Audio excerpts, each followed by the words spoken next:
Hmm. All I ever get from meditation is a great understanding of myself and my emotions. But all those other people seem to experience heaven on earth. Why are my meditations so bad?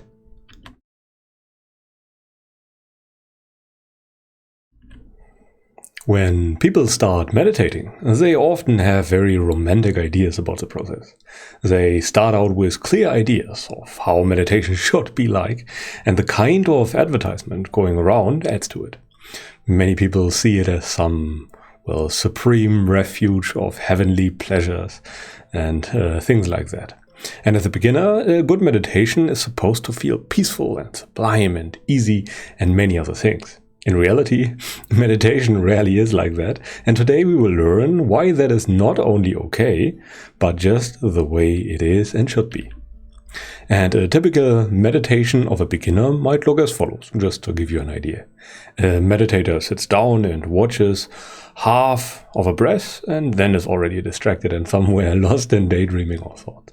And the meditator usually doesn't even notice and wakes up when the bell rings after, 15 to 20 minutes, or however long your meditation is.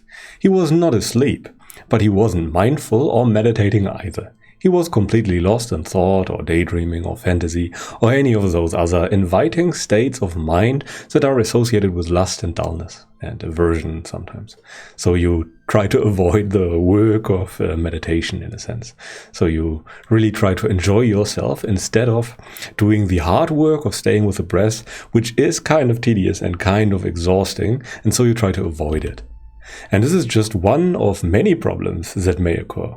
In the beginning, our objective is not to be perfectly calm and mindful, but not to get absorbed or lost in any thought or object that arises, which is incredibly difficult for any meditation beginner, because our mind is supremely untamed, it is wild, and it jumps from one object to the next.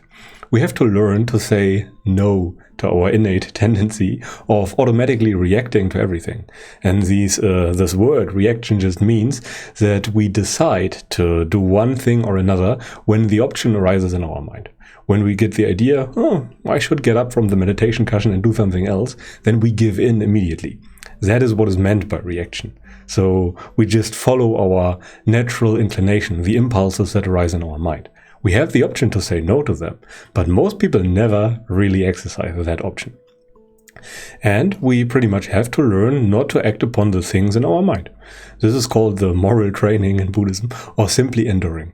This is something people misunderstand all the time, because it's kind of difficult to translate certain words from the ancient language of the Buddha into the modern world, because we don't have any fitting word that describes the situation and what the Buddha meant fully. So we have to use words that we know, but there's always some missing precision when it comes to that.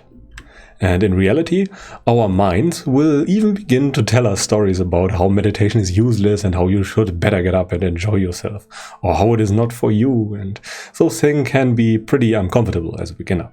But that is exactly where the progress happens. Progress is not something that occurs when things are easy. Progress happens when things are difficult, to a degree. It should be a manageable difficulty. And when you try to be good at anything, like, playing tennis or soccer, you don't learn without friction either. You learn in a place where there is discomfort, where you leave the comfort zone.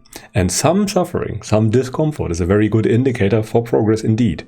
So when you, suffer lightly and are, a bit stressed, but really not too much, then that is a good sign that there is progress happening, because stress is some indicator for adaptation. We experience it as a light form of suffering, but when it is there, we can be quite sure that there is some progress going on in our mind, that our bodies and minds adapt to a degree. And this type of meditation doesn't sound like textbook calm and serenity, and it is true. You experience discomfort to a degree.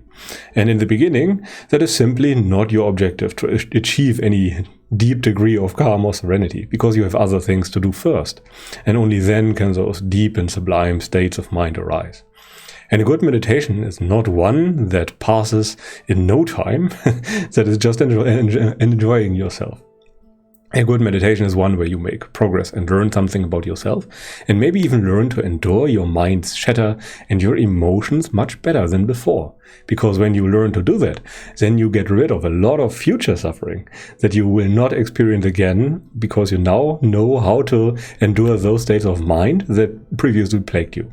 And as an example, I really wasn't keen on walking meditation when I started meditating.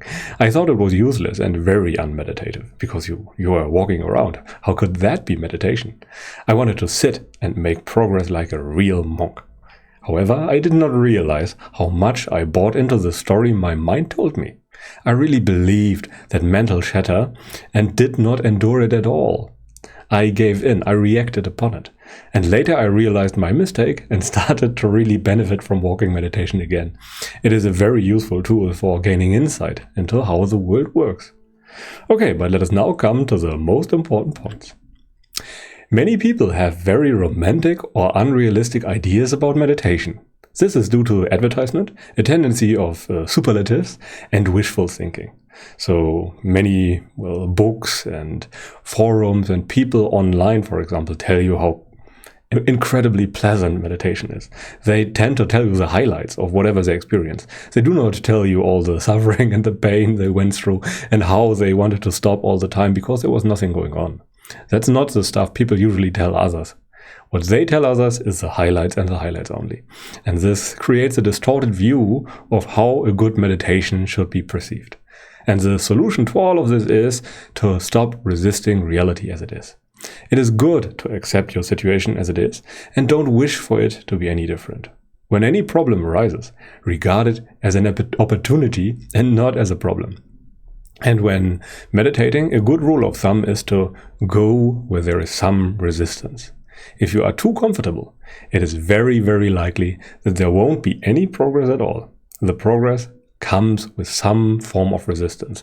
It is very much like the flow state in any other form of exercise or sport. Okay, but that's it for today. Thank you very much for watching. If you enjoy what I do, well, feel free to leave me a thumbs up and subscribe to the YouTube channel. But until then, I wish you a pleasant day and goodbye.